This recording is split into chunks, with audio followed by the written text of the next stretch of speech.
this is interesting, I think.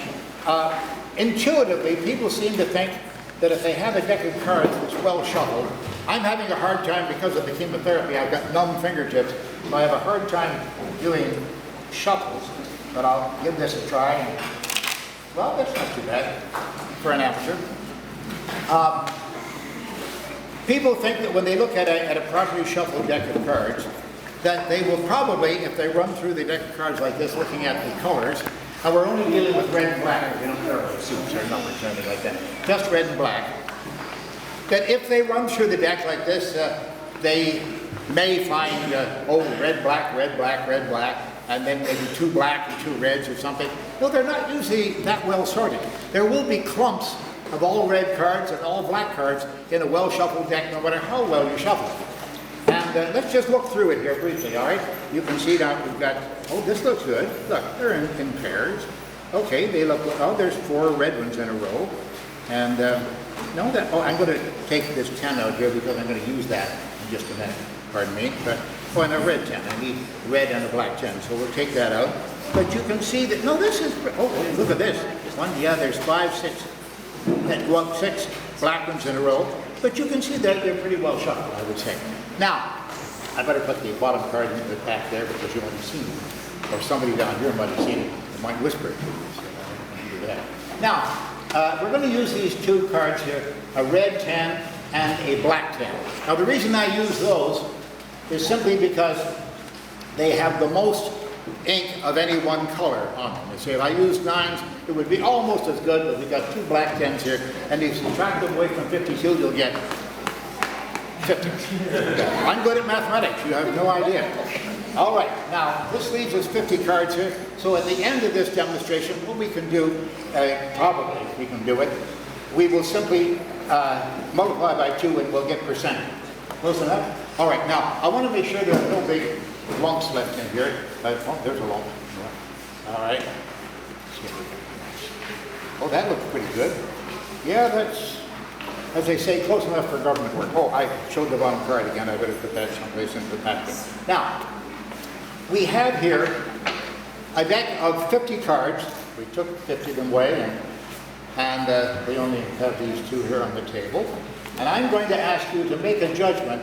You're going to try to sort out this deck of cards without looking at the faces of them, okay? Now, what do you think the top one is? Red or black? What do you think? Black. Okay, I'm going to place that one down there on top of the black card, all right? So it's face down. We haven't looked at it yet. What do you think the next one is? Red. Okay, red. All right, fair enough. Next? Red.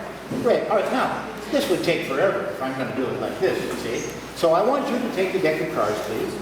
That's it. You ever do this?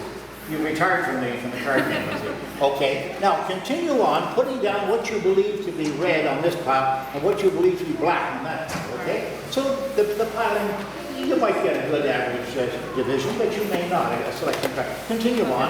Yes?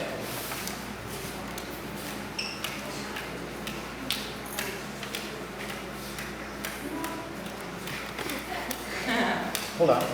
No, one more. You decided on that one already. Okay, now, at this point, I stopped and you see you've got, well, almost half of the cards are down already. Now, the problem at this point is that if you see that this pile is slightly higher than that one, you see, you may tend to start putting cards on the other side to even them up. So what I'm going to do is, this is very plainly right in front of you, I'm going to take out the marker cards here, and I'm going to switch them one for the other, and I'm going to put them right on top like that. So you can continue sorting, but now I want you to put what you believe to be black, put them on this pile, and what you believe to be red over on this side, okay? Continue on, that's fine. Oh, very good, okay.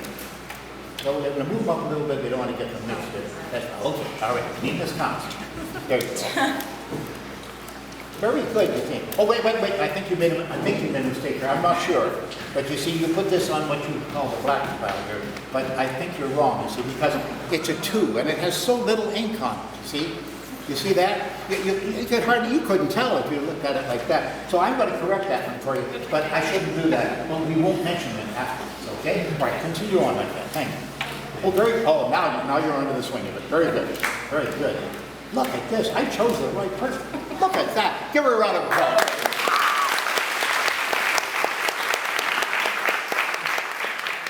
This is the thing that always astonishes me. And sometimes this works well and sometimes it works not so well, but let's just see what the chances are. At no time do my fingers leave my hands. You notice that? It's true, it's true. Now, you put these down on here thinking that these were probably red. Let's just take a look at them and you can give a report on it, all right? Look at that, every last one of them red on top of the red marker, and then each and every one of them black on top of the black marker.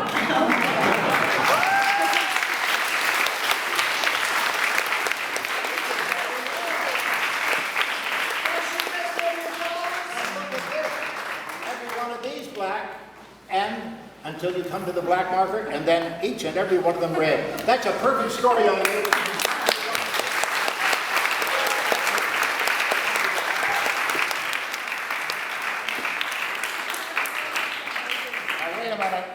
I don't win the $1 million yet. I may get $20 or so out of this. I'll cheat afterwards. But this is a card trick, folks. And I often do tricks like this when I'm lecturing at the colleges and such, because I get the academics who say to me after the show, they say, oh, it must be only stupid people who believe in these paranormal things. Ladies and gentlemen, I then show them something like a brain buster, some piece of mentalism like this, for example. I show them that, and then I ask them afterwards, wait a minute, are you stupid? You see, that's the lesson. You must never think that people who fall for paranormal, occult, or supernatural tricks by the fakers out there, that they're necessarily stupid. They just don't know any better. They're not informed. I can't do brain surgery. I know it's been done on people, and I've had all kinds of wonderful surgery done on me, and it worked very well, but I can't do it. You can give me a scalpel, and oh boy, I can make a mess of you, I can tell you that. But I don't know anything about that. That doesn't mean that I'm stupid. It's just something I don't know enough about. Ladies and gentlemen, I want to thank you sincerely from the bottom of my heart for having invited me out here to Camp Inquiry and for having shown up to hear what I've had to say. It's a great honor. I am sincerely, I mean this sincerely, I am flattered to have been asked out to meet these wonderful young folks and some of their parents. Thank you very much.